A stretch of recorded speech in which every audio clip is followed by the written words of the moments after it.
Kalau sebuah ikon teknologi lokal tiba-tiba meredup, apa yang sebenarnya terjadi di balik layar? Tokopedia kembali jadi sorotan.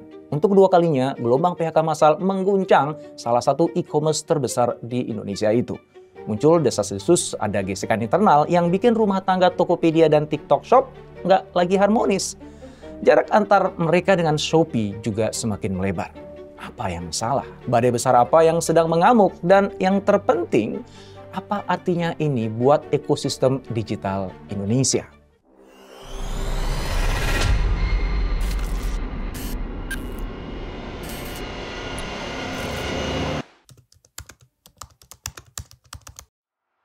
Ternyata gelombang PHK jilid 2 di Tokopedia bukan murni keputusan spontan untuk memangkas biaya.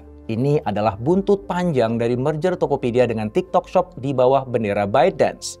Sejak penggabungan itu, perusahaan memasuki fase restrukturisasi besar-besaran untuk menyesuaikan arah bisnis yang baru. Sebuah transisi yang di kertas terlihat menjanjikan, tapi di lapangan penuh dengan rintangan.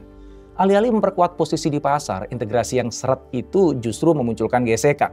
Penyatuan sistem tersendat, peran tim abu-abu, dan budaya kerja belum menyatu. Tokopedia yang dulu cukup dominan mulai kehilangan tajinya. Performanya melemah dan jaraknya dengan Shopee semakin melebar. Akibatnya PHK terasa tak terelakkan. Dalam 2 bulan terakhir, ratusan karyawan di PT Tokopedia terkena dampaknya. Sekitar 180 orang pada Juli, disusul 240 orang pada Agustus. Ini bukan gelombang pertama.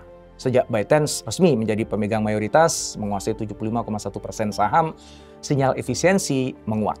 Pada akhir semester 1 2024, sekitar 450 karyawan atau 9% dari total staf harus angkat koper pada putaran awal.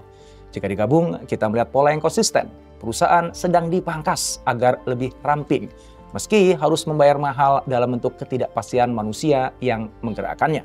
TikTok dalam pernyataan resminya menegaskan langkah evaluasi berkelanjutan diambil untuk memperkuat organisasi dan menjaga kualitas layanan. Bahasa korporatnya rapi, intinya jelas, fokus, efisiensi, dan konsolidasi.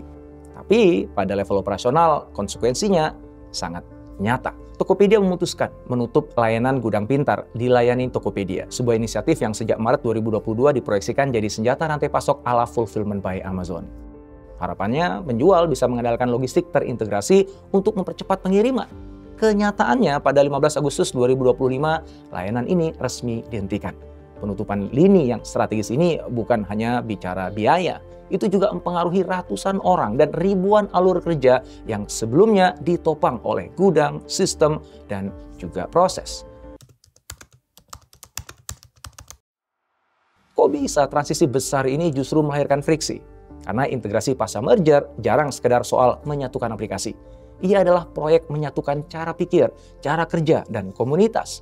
Sejumlah penjual mengeluhkan migrasi akun yang berantakan. Penjualan menurun drastis dan banyak yang meluapkan frustasi di media sosial. Hampir 1,5 tahun pasca kesepakatan diumumkan, TikTok Shop masih kesulitan menyatu sepenuhnya dengan Tokopedia. Satu sistem mendorong format live commerce yang seragam dan sangat terkurasi, sementara ekosistem lama terbiasa fleksibel. Jadi wajar jika gesekan pasti akan terjadi.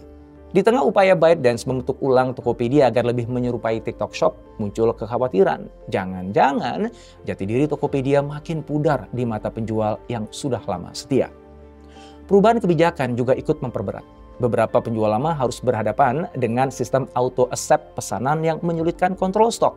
Efeknya bisa mengerus rating toko saat terjadi salah kirim atau keterlambatan. Pencairan dana penjualan diperpanjang, menekan arus kas pelapak kecil. Kebijakan ongkir gratis yang kini wajib serta keterbatasan memilih jasa kurir menambah pelik. Bagi banyak penjual, pengalaman pelanggan justru menurun karena pengiriman menjadi lebih lambat, sementara kebutuhan mereka makin mendesak. Alih-alih sinergi, integrasi terasa seperti serangkaian kompromi yang menguras energi. Jika ditarik lebih luas, restrukturisasi ini memang sesuai dengan logika efisiensi pasca akuisisi. Menurut Direktur Ekonomi Digital Selios Nailul Huda, efisiensi operasional adalah strategi ByteDance untuk menekan biaya di tengah perang harga e-commerce yang menuntut pendanaan besar. Dalam landscape di mana promosi dan subsidi ongkir menggerus margin, mengencangkan ikat pinggang terasa tak terhindarkan. Tapi efisiensi menjadi masalah ketika menggerus kapasitas berinovasi, apalagi bila dibarengi integrasi yang belum juga beres. Ada pula faktor eksternal yang mempersempit ruang manuver, daya beli masyarakat yang menurun, biaya operasional yang meningkat, dan promo yang dulu agresif kini menipis. Persaingan kian ketat, pemain dengan kas besar dan mesin akuisisi pengguna yang mumpuni melaju dengan kencang. Dalam kondisi seperti ini, keputusan mengurangi lini non-inti dan memangkas tenaga kerja mudah dipahami secara finansial, tapi dampak jangka panjangnya pada ekosistem belum tentu mudah diperbaiki. Di sisi tata kelola, hubungan ketergantungan pada TikTok sebagai pemilik baru juga menjadi variabel yang tak bisa diabaikan. Pengamat dari Universitas Prasetya Mulia, Setiawan Kusmulyono, menilai kebijakan Shop by Tokopedia, ex TikTok Shop Indonesia, cenderung mengatur format. Penjual yang sudah membayar biaya iklan tetap terikat pada tampilan produk yang ditentukan sistem. Biaya afiliator yang dulu menjadi motor penjualan turun sekitar 10 hingga 20%. Masalah di back-end pusat penjualan membuat sebagian pelapak memilih migrasi ke platform lain. Dengan kata lain, ketika keputusan strategis banyak ditarik ke pusat, maka ruang gerak Tokopedia menyempit. Dari sisi ketenaga kerjaan, pengamat Tajuddin Nur Effendi menggarisbawahi bahwa ketergantungan pada pendanaan eksternal membuat pilihan manajemen untuk melakukan restrukturisasi internal jadi terbatas. Dalam gejolak ekonomi, tekanan investor untuk efisiensi kerap mengalahkan strategi jangka panjang, seperti mempertahankan talenta dan menumbuhkan kapabilitas baru. Secara teori, ini sejalan dengan pola umum merger dan akuisisi. Putaran pertama adalah merapikan rumah. Fungsi tumpang tindih disatukan, tim dipangkas, struktur dibuat ramping. Target berikutnya, yang jauh lebih sulit, adalah integrasi yang mulus, seamless, menyatukan sistem, budaya, dan komunitas pengguna. Di titik inilah banyak merger tersandung. Pada kasus Tokopedia dan TikTok Shop, integrasi teknis dan ekosistem penjual yang belum selaras membuat transisi semakin terasa berat. Perusahaan mengejar efisiensi, sementara penjual mengejar kelincahan. Ketika dua logika ini tidak bertemu, pasar membaca sinyal keraguan. Bagaimana dampaknya ke peta persaingan di Indonesia? Jujur aja, posisi Tokopedia makin menurun. Data Sensor Tower menunjukkan pada kuartal pertama 2025, Tokopedia sudah tergeser oleh Lazada. Sementara Shopee jauh memimpin pasar e-commerce Indonesia. Survei AMJI menegaskan tren ini. Shopee menjadi platform yang paling sering diakses dengan pangsa 53,22%, naik dari 41,65% pada 2024. TikTok Shop berada di posisi kedua dengan 27,37%, naik lebih dari 2 kali lipat dibandingkan tahun lalu. Sementara Tokopedia di urutan ketiga dengan 9,57%. Angka-angka ini bukan sekedar statistik, ini peta kekuatan baru di mana dua pemain besar mengkonsolidasikan dominasi.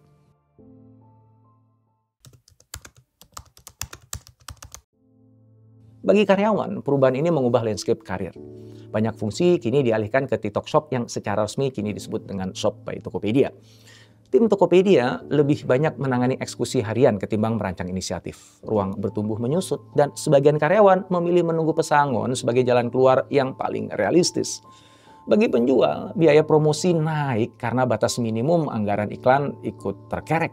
Dukungan khusus bagi pelapak kecil kian terbatas. Proses makin kompleks dan hanya merek besar yang relatif lebih siap beradaptasi dengan sumber daya yang lebih tebal. Bagi konsumen, menyempitnya arena kompetisi mengandung risiko. Variasi layanan mengecil, inovasi melambat, dan promo yang dulu jadi gula-gula kini nggak lagi semanis dulu. Bila tren konsolidasi berlanjut, potensi monopoli atau duopoli jadi menguat. Jangka panjangnya, konsumen bisa berhadapan dengan harga yang kurang kompetitif, opsi pengiriman yang terbatas, serta layanan purna jual yang standar.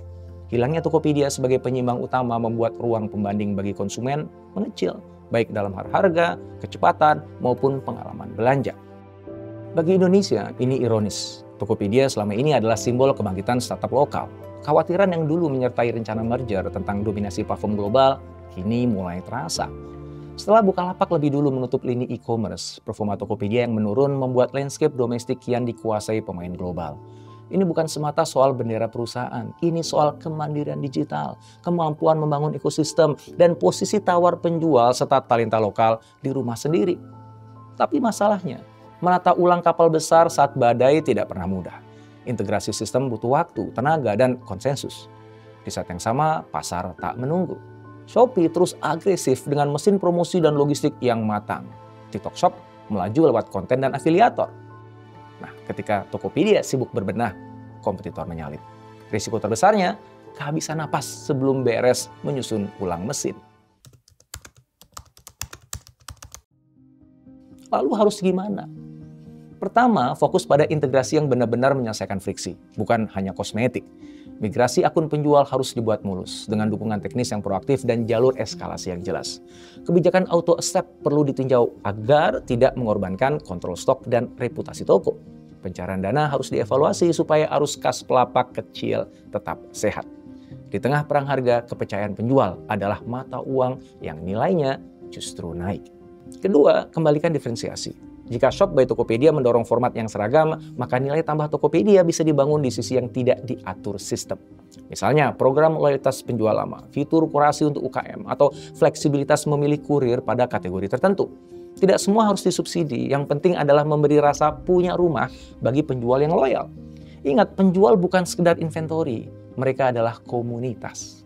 Ketiga, komunikasi yang jujur dan konsisten. Pasca PHK dan penutupan lini, karyawan butuh kejelasan peran dan prospek. Transparansi soal prioritas produk dan metrik keberhasilan akan mengurangi kecemasan, meningkatkan fokus, dan menjaga talenta kunci untuk tetap bertahan. Tim yang solid adalah syarat minimal agar strategi apapun bisa dieksekusi. Saya berharap pemerintah dan pemangku kepentingan industri perlu memastikan kompetisi yang sehat tetap terjaga. Ketika pasar mengarah pada konsolidasi, regulasi yang mendorong interoperabilitas, transparansi biaya, dan pelindungan penjual kecil akan jadi penyeimbang. Asosiasi dan komunitas penjual bisa menjadi kanal umpan balik agar kebijakan platform tidak berjalan di ruang hampa. Di level ekosistem, memperkuat talenta logistik, pembayaran, dan pemasaran digital lokal akan membantu penjual tidak terlalu bergantung pada satu platform saja. Apa pelajaran pentingnya? Pertama, merger tanpa integrasi yang rapi adalah pedang bermata dua. Restrukturisasi membuat organisasi ramping, tapi tanpa penyatuan sistem dan budaya, nilai sinergi bisa menguap. Yang kedua, di e-commerce, diferensiasi bukan hanya fitur, tapi juga kebijakan yang memberi ruang bagi penjual untuk bernapas. Saat aturan terlalu seragam, inovasi lapangan mati pelan-pelan. Ketiga, angka efisiensi tidak boleh menutupi dampak sosial. PHK bukan cuma baris di laporan, itu adalah keluarga, komunitas, dan kompetensi yang sulit dibangun kembali. Untuk negara dengan ambisi kedaulatan digital, hilangnya satu pemain lokal besar berarti menyusutnya ruang belajar dan bereksperimen di tanah sendiri. Pada akhirnya, kisah Tokopedia mengingatkan kita, strategi boleh berganti, tapi yang menentukan adalah bagaimana manusia, ide, dan kepercayaan dirawat. Gelombang PHK, penutupan lini, dan restrukturisasi adalah bab yang pahit, namun bukan akhir cerita. Jika integrasi dibenahi dengan empati, diferensiasi dikembalikan dengan cerdas, dan komunikasi dijalankan dengan jujur, kapal ini masih bisa berlayar. Dan kita semua, karyawan, penjual, konsumen, punya peran untuk memastikan laju itu tidak meninggalkan siapapun di belakang.